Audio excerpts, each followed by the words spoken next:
오늘은 요한복음 3장 16절의 말씀을 가지고 하나님의 은혜를 함께 나누도록 하겠습니다. 오늘의 설교 제목은 나는 예수 믿고 영생을 얻었다입니다. 조금 이제 도발적인 제목이죠. 뭔 소리냐 이렇게 생각하실 분이 있습니다. 오늘의 주제는 영생입니다. 영생. 영생이 뭐예요? 영원한 삶이 영생입니다. 요한복음 3장 16절에서는 분명히 그렇게 얘기하고 계시죠.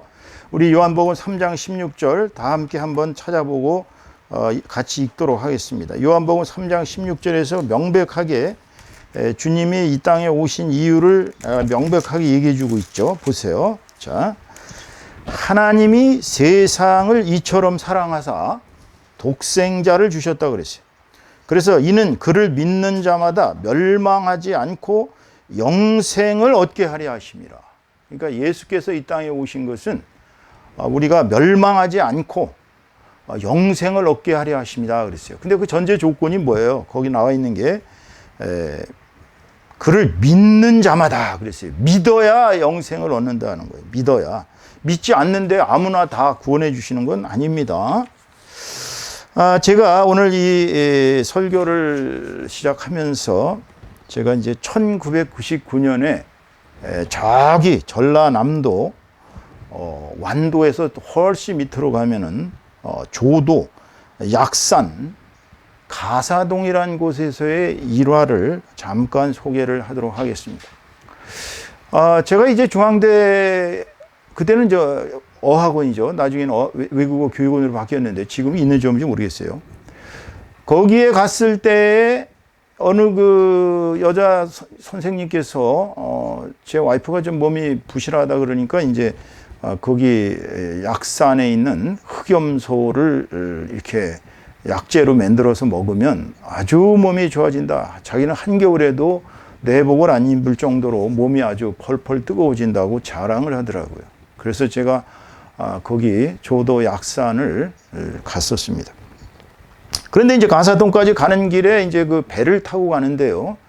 거기서 어느 노인네가 갑자기 어딜 가냐고 그래요. 그래서 약산을 간다 그러니까 약산의 전설을 알고 있느냐 그렇게 물어봐요. 그래서 이게 무슨 소리입니까? 그랬더니 그 약산에는 전설이 있는데 그 유명한 진시황이 그 서불 또 다른 책에는 이제 서복이라고도 되어 있습니다만은 이자에게 속아가지고 이제 저기 동해바다 어디 섬에 가면은 불로장생의 약이 있는데 제가 거기 가서 그 불로장생약을 캐올 테니까 저에게 동남동녀 이제 300명 동남동녀란 이제 한 번도 남녀 관계를 안 한 그런 깨끗한 그 아이들을 300명을 저한테 이렇게 마련해 주시고 배를 아주 잘 해 주시면 제가 가서 꼭 구해다가 임금님께 바치겠습니다. 이렇게 제안을 했어요.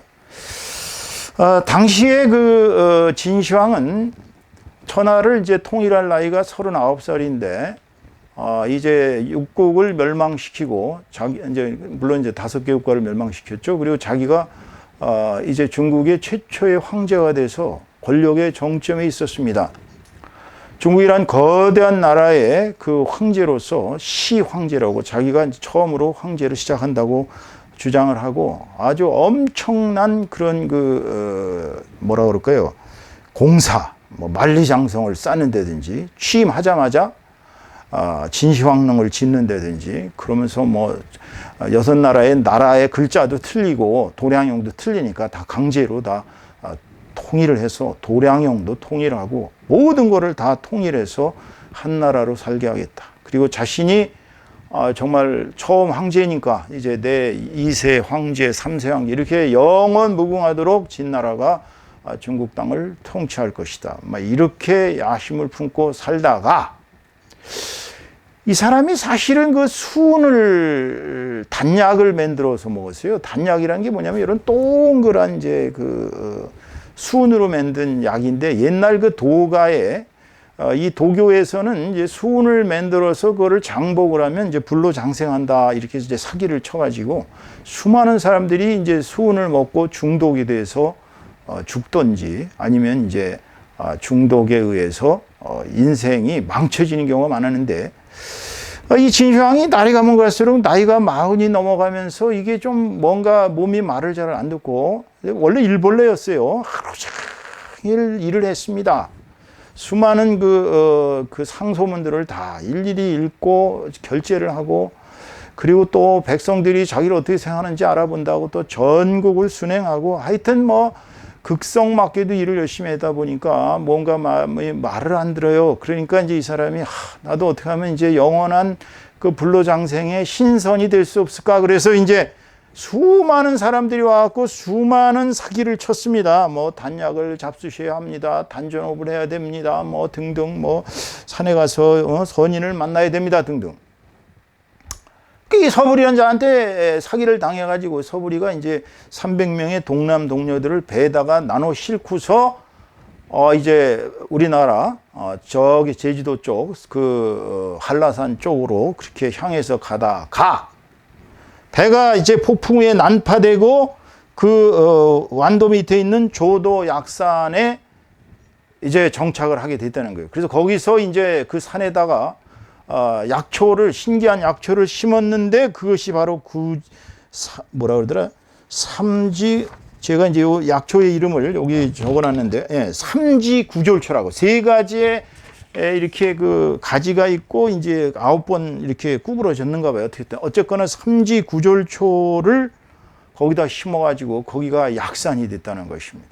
이 가사동 사람들은 아주 굳건히 그게 진시황을 속여서 서부리가 데리고 가다가 300명을 풀어놨는데 그 사람들이 심은 약초가 삼지구졸초라는 거예요. 그래서 제가 머물던 가사동의 그 주인이 삼지구졸초 술까지도 담아서 저에게 먹어보라고, 이걸 먹으면 장수한다고. 글쎄요. 그러면 진시황의 생애는 뭐 여러분들 영화도 보셨고 책도 읽었고 알겠지만 진시황의 생애가 어떻게 됐습니까? 허망하게 끝났죠. 정말 나라는 자기 아들, 약간 이제 모자른 호해라는 아들에 의해서 절단나고 간신 조고가 조해를 말하자면 진호해죠. 진호해를 통해서 국정을 농단하고 사슴을 가리켜서 말이라고 위록지마라는 그런 고사성어가 나올 정도로 그렇게 나라를 전횡하다가 절단내고 진나라는 2대 만에 망했습니다. 사실 이 도교에서는 우화등선한다. 우화등선이라면 몸이 이제 이렇게 뭐 이슬을 먹고 솔잎을 먹고 이렇게 이제 화식, 즉 불로 때운, 불로 지진 음식 이런 걸 안 먹고 이렇게 이제 그러니까 이슬을 먹는다든지 뭐 꽃가루를 먹는다든지 뭐 소나무 잎을 먹는 이렇게 살면은 이제 몸이 나중에는 이렇게 새털처럼 가벼워져서 신선이 된다는 거예요. 그런지 비선한다고 그러는데 그런 허무맹랑한 소리들 해갖고 산속에 지금도 여러분 못 믿으시겠지만 계룡산 속에 가보세요. 얼마나 많은 사람들이 도사들과 방사들이 신선이 된답시고 그렇게 수도를 하고 있는지 모릅니다. 무협지에 나오는 얘기가 여러분 다 뻥인 걸로 생각하지만 일부는 진실이 있어요. 우리나라에서도 중국의 무협지에 나오는 화산파 장문인이 된 아주머니가 계십니다. 그 아주머니 성함은 이제 곽종인 장문이라고 그러는데 이분은 이제 1940년에 태어나셔서 56세 되던 해에, 물론 그동안에 이제 쭉 수도 생활을 하다가 꿈에 계시를 받아갖고 중국의 화산에 들어갔더니 거기에 있는 그 여자 장문인이 꿈에 용띠가 올 줄로 다 보여줬다. 바로 니구나 하면서 이제 수도를 해라. 그래서 그 속에서 수도라는 게 뭐냐면 이제 그 화산의 땅굴 속에 들어가가지고 거기서 이제 허구한 날 이제 숨쉬기 연습서부터 시작해서 인간의 모든 욕망을 초월하는 극한 상황까지 수도를 했다는 거야. 추운데도 뭐 그 추위를 견뎌내면서 결국은 장문인의 그 인을 받았어요. 네가 이제 화산파 장문인이다. 이렇게 수도하신 이 곽종인 장문인께서는 나이가 60이 넘었는데 여자의 그 경수가 원래 다 끊어지잖아요, 대부분. 근데 다시 경수가 생기고 이빨이 다시 나기 시작하고 머리가 검어지더라는 거예요. 그러면서 인간들에게 도를 닦는 거는 손해는 안 본다. 최소한도 건강은 지킨다 그러면서 이제 사람들에게 자기 경험을 책으로 써냈습니다. 물론 어떻게 됐겠어요? 그분도 지금 연세가 80대가 됐으니까 이제 골골대고 계시죠. 여러분, 불로 장생을 꿈꿨던 그 사람들의 결과는 없습니다. 결국은 죽음이에요. 불교에서는 또 뭐라 그래요? 불교에서는 태어났고 늙고 병들고 죽는 게 다 고통이기 때문에, 이 세상은 다 고해의 바다이기 때문에 이 고해의 바다를 벗어나려면 윤회의 사슬을 끊어야 된다. 네 윤회의 사슬, 네가 하는 짓, 네가 생각하는 거, 네가 말하는 거, 네가 모든 짓는 것이 다 업장, 업이라는 거예요. 그래서 그 업장을 소멸하고 너를 텅텅 비워서 네가 아무런 이 세상에 욕망도 없고 아무런 그런 비전도 없고 그냥 아무것도 없는 공의 상태로 들어가 가지고 정멸의 세계, 즉 열반, 그걸 이제 니르바나라고 합니다. 니르바나에 들어가서 이런 생로병사의 윤회의 사슬을 끊어야 인간은 최고의 행복한 경지로 갈 수 있다고 가르치고 있습니다. 불교 좋죠. 불교 인류가 나온 최고등 종교 중에 하나입니다. 불교인들은 자아의 실상을 파악하는 것이 목적이에요. 자기를 견성하라 그래요. 견성. 네 인간성이 어떤지 너 자신부터 들여다봐라. 견성을 파악하고, 그래서 자기 자신의 실상을 파악하고 악업을 짓지 말아야 돼. 말도 행동도 이 모든 게 악업도 짓지 말고, 불쌍한 사람들 보면 그냥 보시를 해야 됩니다. 불교인들이 사실 좀 그 보시를 잘해요. 이렇게 잘 줘요. 남들을 잘 주고. 왜냐하면 불교의 가르침이 그래요. 잘 줘야 된다고. 그래야 그게 선업이 돼. 선업이 돼서 쌓여야, 그래야 그것이 복이 돼가지고 나중에 다시 인간으로 태어난다는 거예요. 윤회를 해서. 그러면서 고승들이 뭐라 그러시냐면 제악 막작 중선 봉행이라, 모든 악을 짓지 말고 모든 착한 행위를 이렇게 해라. 이게 제악 막작 중선 봉행이에요. 그러면 그 뒤에는 극락이 있습니까? 서방 정토 극락 또 지옥이 있습니까? 모르죠. 그 사람들은 극락도 얘기하고 지옥도 얘기합니다. 그러면서 뭐라 하냐면 다 네 자신이 지은 악업과 네 자신이 지은 선업에 따라서 극락을 가든 지옥을 가든지 할 것이다. 근데 그 극락과 지옥은 너 자신에게 있다는 거예요. 불교계에서 가장 유명한 근래의 대고승, 아주 고승이라면 이제 경허선사라는 분이 계십니다. 이분은 1846년에 태어나서 1912년에 돌아가셨는데요. 아주 고승 중에 고승. 주로 이 사람은 선사로 알려져 있습니다. 선불교. 우리나라 선불교, 원래 조계종이라는 이 종파는 그 선불교거든요. 불교인데도 이 주로 책을 읽고 이렇게 뭐 하는 것보다도 수행을 해서 도노 점수, 갑자기 막 깨달아가지고 이제 세상을 다 이렇게 통달하는 그것이 도노인데, 도노. 이 경허선사는 우리나라의 선불교의 전통을 크게 확 일으켰습니다. 이 사람은 진짜 호랑이도 이 사람한테 가면은 슬슬 꼬랑지를 내렸다는 일화가 있습니다. 이분 웃기는 일화가 너무나도 많아요. 나이가 30이 넘어갔는데 부모 앞에서, 엄마 앞에서 갑자기 옷을 훌러덩 벗더니 어머니 저 어때요? 이쁘죠? 했다는 거 아닙니까? 그리고 어머니가 얘야 망측하다. 네가 어릴 때는 귀여웠는데 지금 30대인데 홀라당 벗고 애미 앞에서 무슨 짓이냐? 빨리 옷 입어라. 이랬다고 합니다. 그랬더니 이 경허선사가 어머니한테 섭섭합니다. 어떻게 제가 3살 때 모습이나 지금이나 똑같은 아들인데 그때는 저를 이쁘시다고 맨날 껴안으시고 그러더니 지금은 나이가 30이 넘었는데 홀라당 벗었다 그래가지고 저를 그렇게 안 이뻐하시다니 어머니 섭섭합니다 했다는 거 아닙니까? 그러니까 어머님이 도가 약한 거는 생각 안 하고 자기 입장에서 생각하신 거죠. 근데 이 양반이 너무나도 웃겼어요. 나이 56세 되니까 세상의 이치를 다 깨달으셨다고 그냥 자기 친구의 딸내미 한 18살, 무려 한 38년 차이 나는 18살이 처녀를 꼬드겨 가지고 둘이 저기 저 함경도 산속에 삼수갑산이라는 데가 있습니다. 그 삼수갑산으로 도망가셔가지고 거기서 살림을 차리고 둘이서 이제 서당을 열어가지고 아이들을 가르치면서 한 10년 사시다가 돌아가셨다고 합니다. 그러니까 경허선사는 나중에 인생이라는 게 뭔지를 깨달으신 거예요. 인생이라는 것이 앉아서 도를 닦고 뭐 불로 장생하고 이것이 도가 아니라 아내를 얻어서 애를 낳고 이렇게 인간의 삶이라는 게 평범한 사람들의 삶이 가장 위대하다라는 것을 몸소 체험으로 보여주신 겁니다. 저는 뭐 불교를 지금 찬양하게 사는 말이 아니라 불교에서는 다 좋은데 구원이 없어요. 구원. 그분들에게는 죽어서 천당으로 가는지 지옥으로 가는지 구원이 없는 것이 문제입니다. 불교 다 좋은데 교리도 좋고 뭐 다 좋아요. 근데 죽고 나서 구원이 없어요. 구원. 문제는 구원입니다. 그래서 영생을 노려서 영생을 위한답시고 인간들이 수많은 허망한 작태들을 벌였습니다. 여러분 잘 아시는 요새 신천지 주장하는 게 영생을 준다는 거예요. 너한테 영생을 주겠다. 승리재단 영생교. 이 사고 엄청 쳤죠.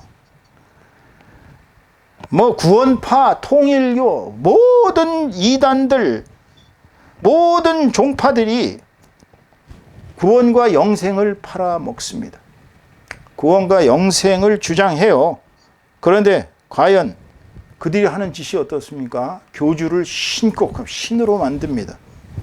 부처도 자신은 신이 아니라고 그랬어요. 부처도 자신을 이렇게 뭐 만들어서 섬기지 말라고, 자기는 그저 말씀, 자기의 말이 법으로 불경에 있으니까 불경이나 공부할 것이지 뭐 만들지 말라고 그랬는데 연락에 불교에서 만들어서 우상을 섬기고 있지요. 신도들은 결국은 어떻게 됩니까? 이 이단들을 믿는 신도들은 갈 때까지 가는 거예요. 파멸입니다. 이 세상에 어떠한 종교들, 뭐 유교든 도교든 불교든 신선교든 이슬람교든 무교, 소위 무속이든 남녀 호랭개이든 지금 전 세계 종교가 몇 개나 되는지 이해하십니까? 대충 8만 4천여 가지가 넘습니다. 종교가.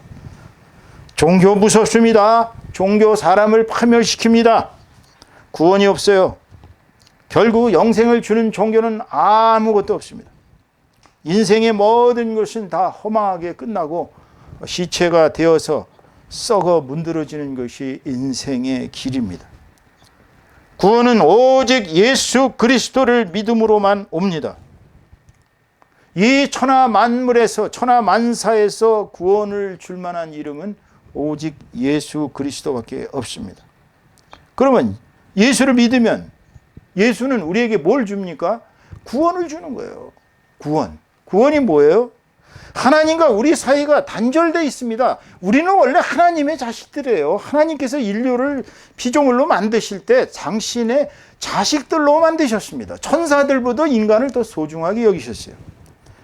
그렇기 때문에 우리가 하나님의 자식이었는데 아담과 하와가 원죄를 지음으로 말미암아 선악과를 따먹으로 말미암아서 인간들은 원죄부터 시작해서 계속 인류가 태어난 뒤로 하나님과 우리 사이가 절단됐어요. 왜? 죄 때문에. 좀 이상하잖아요. 죄가 많으면 또 그냥 용서하시지. 뭐 죄 때문에 그렇게 우리가 하나님한테서 절단되었겠느냐. 한번 하나님을 생각해 보세요. 하나님은 절대자입니다. 절대 선이세요. 하나님에겐 조금의 악도 없으십니다. 하나님은 완벽하신 분이에요. 그런 분이 우리처럼 죄 많은 인간들, 우리가 얼마나 죄가 많습니까? 내가 죄가 없다고 얘기하는 그분이 거짓말하는 거죠. 우리는 마음속으로 늘 죄를 짓고 삽니다. 음란해 죄를 범하고요. 남을 욕하는 정말 그런 입술의 죄도 범하고요. 남을 질투하는 죄도 범하고요. 정말 우리가 인생이 죄를 책에다가 이렇게 노트에다 적는다면 노트 한 권이 우리의 죄로 가득할 것입니다. 인간의 죄는 이 죄를 사면받을 길이 없어요. 우리가 사면받을 수 있는 유일한 길, 그것은 바로 우리나라에서도 지금 죄를 지면 사면받을 수 있는 유일한 길은 누굽니까? 대통령이에요. 지금 이재용 씨를 위해서 기도하는 수많은 사람들이 있었습니다. 저도 기도했어요. 솔직히 저가 다니고 있는 학교의 재단의 주인이기 때문에도 기도했지만 대한민국의 경제를 생각해서 삼성이 차지하는 비중도 생각하고 총수가 감옥에 갇혀서 수양이나 하고 있다고 될 문제가 아니기 때문에 매일 기도를 했는데 나왔잖아요. 가석방입니다. 몇 달 일찍 나온 거예요. 가석방. 사면을 안 해줬어요. 왜? 사면해 주면 난리 나겠죠. 이제 또. 사면해 줄 수 있는 유일한 권한은 대통령의 권한입니다. 그 우리 인생이 우리의 죄를 사면받을 수 있는 유일한 권한은 누구에게 있습니까? 바로 하나님께 있어요. 하나님께서 우리의 죄를 도말해 주셔야 돼요. 우리 죄를 깨끗하게 씻어주고 너는 이제 옛날에 네가 아니다. 너는 이제 죄가 다 없어졌으니까 바로 내 자식이다 하고 교제를 할 수 있어야 돼요. 그 교제가 바로 교통이에요. 하나님과 내 사이의 교통. 그것을 막고 있는 죄를 씻을 수 있는 방법이 뭐냐? 그건 하나님의 구원 사역입니다. 하나님께 생각하실 수 있는 유일한 길은 이 인류의 이 엄청난 죄들을 정말로 많은 정말 뭐 어떻게 할 방법이 없는 이 죄악들, 아담과 하와의 원죄로부터 카인이 자기 동생 아벨을 때려 죽인 피로부터 선지자들이 올 때마다 다 돌로 쳐 죽이고 심지어는 이사야 같은 사람은 톱으로 몸을 썰어 죽이고 계속 전쟁을 일으켜서 숱한 죄 없는 사람 죽이고 이 인류의 죄를 도말할 수 있는 유일한 길은 바로 당신과 똑같은 당신 자신이나 마찬가지인 예수라는 절대자를 이 땅에 인간의 모습으로 보내셔서 그 예수를 믿으면 그 자기 아들의 흘린 그 피의 대가로 구원해 주는 길밖에 없었어요. 왜냐하면 우리 죄가 그만큼 컸기 때문입니다. 예수의 피가 아니면 우리의 죄악은 구원받을 길이 없었기 때문에 예수가 오신 거예요. 사람들이 그걸 잘 몰라요. 예수가 왜 오느냐 하필이면 그냥 하늘에서 어떻게 하면 되지. 하나님께서 사역하시는 그 길을 보면 하나님은 영이시기 때문에 우리 인간의 모습으로 오실 수도 있습니다. 하나님은 어떠한 바람으로도 오실 수 있습니다. 하나님은 성령으로 우리에게 오실 수 있습니다. 그런데 하나님께서 예수님을 이 땅에 보내신 것은 자기의 말씀으로 계셨던 예수님을 인간의 모습으로 가장 우리와 똑같은 친근한 모습, 우리처럼 먹고 마시고 배설하고 정말 인간의 모든 오욕 칠정을 다 느낄 수 있는 인간의 모습을 하고 예수 그리스도를 이 땅에 보내신 겁니다. 30년 동안 평범한 목수 생활을 하셨어요. 누가 그분이 구세주인 줄 아셨겠습니까? 아는 사람만 알았죠. 세례 요한 같은 사람은 알았죠. 또 성서에 나오는 안나 선지자, 또 그 성서에 나오는 누가복음에 나오는 그 선지자 시므온, 이런 사람들은 예수가 바로 구세주라는 걸 보자마자 알았습니다. 그렇지만 대부분의 사람들은 그냥 목수겠지. 목수 생활을 하시면서 일찍 돌아가신 아버지를 대신해서 어머니와 동생들을 먹여 살렸습니다. 그런 예수께서 30세가 되고 또 세례 요한에게 가서 요단강가에서 세례를 받으니 하늘에서 성령이 비둘기처럼 그의 머리에 내려오는 것을 바로 세례 요한이 목격했습니다. 바로 이분이구나. 이분이 바로 하나님의 어린 양, 세상 죄를 짊어지고 가는 하나님의 희생양이구나 하는 걸 알면서 그의 입으로 예수 그리스도라고 선포했습니다. 예수 그리스도는 그 이후로 3년간을 먹고 마시고 할 시간도 없이 수많은 사람들을 치유했어요. 능력으로 보여주셨어요. 벙어리, 장님, 또 눈먼자가 장님이죠. 그 다음에 또 무슨 수많은 각색병들 정말 인간으로서 손이 구부러졌어요. 등이 굽었어요. 모든 환자들을 치유해 주셨습니다. 심지어는 죽은 사람까지도 살리는 기적을 베풀어 주셨습니다. 못 믿으시죠?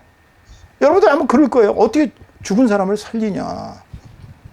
예수께서는 하셨어요. 이 몸도 간증을 한다면 저도 폐출혈로 49살에 사망 선고를 받은 사람입니다. 폐 빵꾸 났어요. 24시간 안에 수술 안 하면 죽는다던 사람입니다. 저도 제가 회개하고 완전히 정말 제 폐출혈이 없어지고 제가 완전히 정말 우화 등선하는 지경을 제가 경험했기 때문에 저는 그 뒤로부터 예수가 구세주라는 걸 시인하고 그 뒤로부터 예수를 전해왔습니다. 제가 증인이에요. 산증인. 하나님은 존재하신다.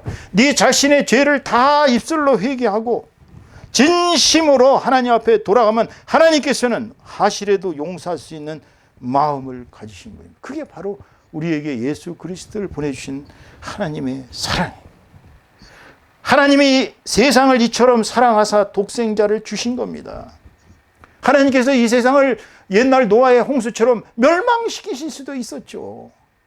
불로 멸망시킬 수 있는 거 아니에요? 물로는 이제 더 이상 멸망시키지 않으신다고 그랬으니까 참고 계시는 겁니다.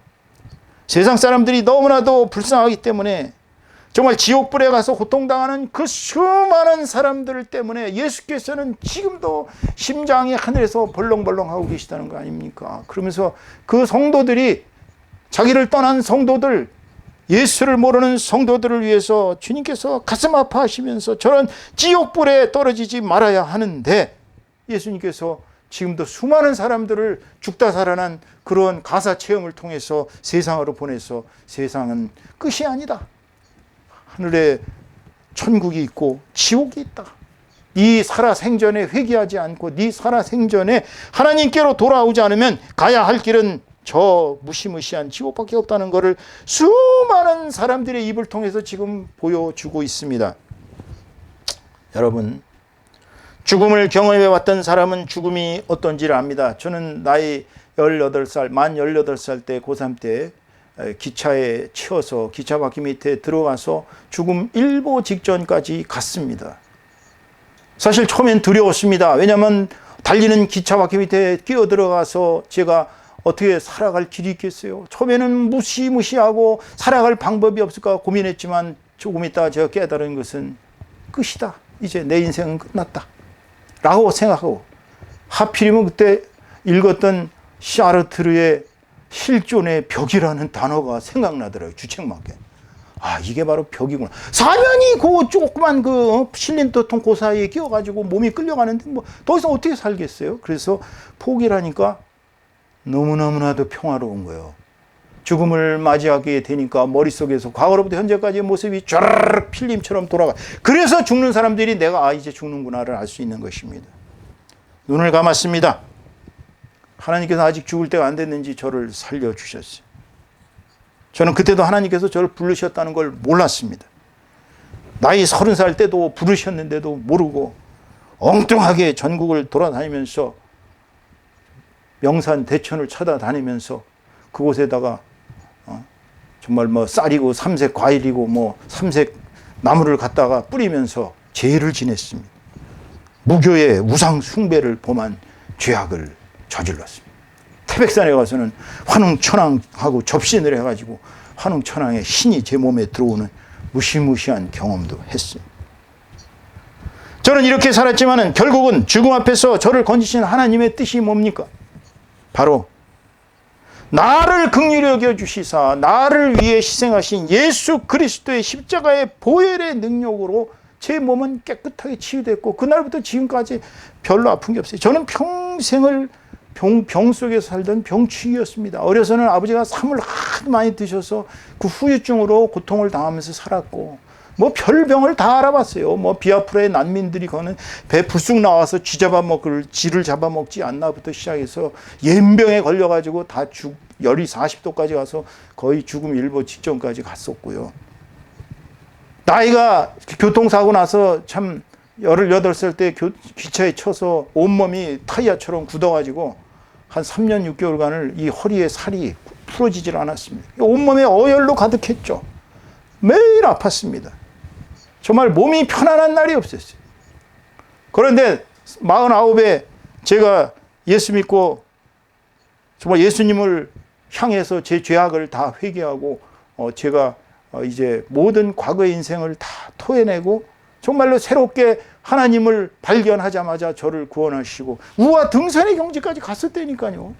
제 영이 하늘로 올라가면서 정말 이 온몸에 아픈 것이 다 사라지고 그 뒤로부터 저는 아픈 게 다 사라졌습니다. 인생이 행복해지기 시작했어요. 저의 과거의 가정사에 3살 때 헤어졌던 어머니 때문에 고통당했던 그 불행한 기억과 아버지와의 갈등으로부터 오는 그 비극과 이 모든 것이 다 사라지고 제 마음속에는 오직 예수 그리스도라는 저의 구세주를 제가 들여 모신 사부터 성령까지 받았습니다. 이게 중요한 거예요. 세례를 받았을 때 그거는 물의 세례입니다. 물의 세례. 물의 세례는 네 죄를 씻어준다는 거예요. 이제 천국 시민이 될 수 있는 기본, 시민권자의 기본을 한 것이 바로 세례입니다. 세례 받고 아직 영생을 못 받으신 분들은 성령을 못 받아서 그래요. 성령. 바울 사도 그랬지 않습니까? 아폴로에게 그랬습니다. 너는 무슨 세례를 아느냐 그랬더니 나는 요한의 세례밖에 모른다. 요한의 세례는 물에 의한 세례, 침례라고 그러죠. 침례. 그거는 죄를 씻겨주는 거예요. 죄를 씻겨준다 그래가지고 천국에 들어가는 건 아닙니다, 여러분. 죄를 씻겨주는 건 이제 기본이에요. 그 다음에 뭘 해야 됩니까? 성령을 받아야 됩니다. 성령을 받으라. 뭐 사기꾼들 보면은 또 부흥회 가면은 그렇죠. 뭐 성령 받으라. 그러면 막 쓰러지면 와 멋있다. 그 성령 받은 것처럼 그건 성령 받은 게 아닙니다. 여러분이 성령을 받게 되면 방언을 합니다. 성령을 받으면 이 세상이 행복해집니다. 이 세상의 부와 귀와 명예와 이런 것이 다 초계와 같이 느껴집니다. 성령을 받으면 이 세상 사람들이 다 사랑스럽습니다. 어제까지는 사람들이 다 왼수 같고 꼴도 보기 싫었는데 다 짐승 같았는데 성령을 받고 나면 사람들이 그렇게 사랑스러울 수가 없습니다. 성령을 받고 나면 어떻습니까? 이제는 주를 위해서 내가 살아야지. 내 한 목숨 나에게 영생을 주신 주님을 위해서 살아야지 하는 그 마음밖에 가지지 않게 됐습니다. 하나님께서 나에게 주시는 사명이 뭐냐? 그 사명을 향해서 하루하루 살아가리라. 그 사명은 달라요. 어떤 사람은 너 열심히 가서 전도해라는 사람이 있습니다. 어떤 사람은 성경을 잘 가르치는 사람이 있어요. 어떤 사람은 잘 봉사하는 사람이 있습니다. 어떤 사람은 조국 통일을 위해서 힘쓴다는 그것도 다 성령께서 주시는 사명입니다. 여러분은 죄 사함을 받으셨습니까? 여러분은 죄 사함을 받고 성령이 여러분 속에 임하고 계십니까? 내 인생은 성령이 인도하시는 삶이라고 나는 지금 이 순간에 죽어도 나는 천국에 갈 수 있다는 확신이 있습니까? 만약 그것이 없다면 여러분 아직 영생을 선물로 받지 못하신 거예요. 여러분에게 놓여있는 최고의 인생 목적은 영생이 되어야 합니다. 예를 들어 갖고 여러분들이 삼성그룹처럼 수십조 원을 버는 대재벌이 된다 할지라도 죽어서는 그 수십조가 후손에겐 갈망정 본인은 아무런 누림이 없습니다. 아무 소용이 없어요. 박사학위요? 박사학위가 뭐 수십 개 가지고 있었던 저 서경보 박사 같은 사람 지금 어떻게 됐습니까? 그냥 허망하게 박사학위 다 소용없는 거예요. 이 세상의 모든 것은 다 무가치한 것입니다. 사실 죽을 때 관뚜껑 닫으면 그 사람의 살아온 과거, 얼마나 그 사람이 주를 위해 열심히 살았는가, 열심히 봉사했는가 밖에 남지 않습니다. 이것이 중요한 겁니다. 천국에 가서도 우리를 심판하는 기준은 네가 과거에 나를 위해서 얼마나 살았느냐입니다. 얼마나 성경을 열심히 봤느냐, 얼마나 이웃을 위해 봉사했느냐, 얼마나 불쌍한 사람들을 위해서 네 옷을 벗어줬느냐, 이게 주님이 심판하는 기준이에요. 뭐 공부 잘해서 박사학위 받았고 뭐 또 뭐 돈 많이 벌어가지고 뭐 그냥 뭐 이렇게 펑펑 헌금에 이렇게 했다고 소위 기부했다고 그게 도움이 되는 게 아니에요. 첫째는 믿음이요. 둘째는 뭡니까? 둘째는 성령을 받는 것입니다. 그래야 여러분에게는 영생이 주어집니다. 여러분이 만약 영생을 받는다면 여러분의 인생은 불행 끝 행복 시작입니다. 외롭지 않습니다. 왜냐하면 예수 그리스도의 성령이 항상 함께 하시기 때문입니다. 우리는 과거로부터 현재까지 수많은 왕들과 수많은 재벌들과 수많은 대학자들과 수많은 대예술가들과 모든 사람들의 인생을 다 살펴보았지만 그 사람들의 결과는 예수가 없다면 그야말로 헛산 겁니다. 예수 그리스도를 여러분의 주인으로 받들어 모시고 예수 그리스도가 내 인생의 주인이 되셔서 성령이 항상 여러분에게 함께 하신다면 여러분은 바로 영생의 주인이 되는 것입니다. 오늘 여러분들, 저와 여러분 다 영생의 주인이 되셔서 이 땅에 사는 동안 열심히 주님의 일을 하시다가 그 사명 감당하시고 천국에 갔을 때 착하고 충성된 종아, 잘했다. 내가 너에게 영생의 면류관을 주리라 하고 예수 그리스도에게 생명의 면류관을 받는 저와 여러분 다 되시기를 주님의 이름으로 축원합니다. 축원합니다.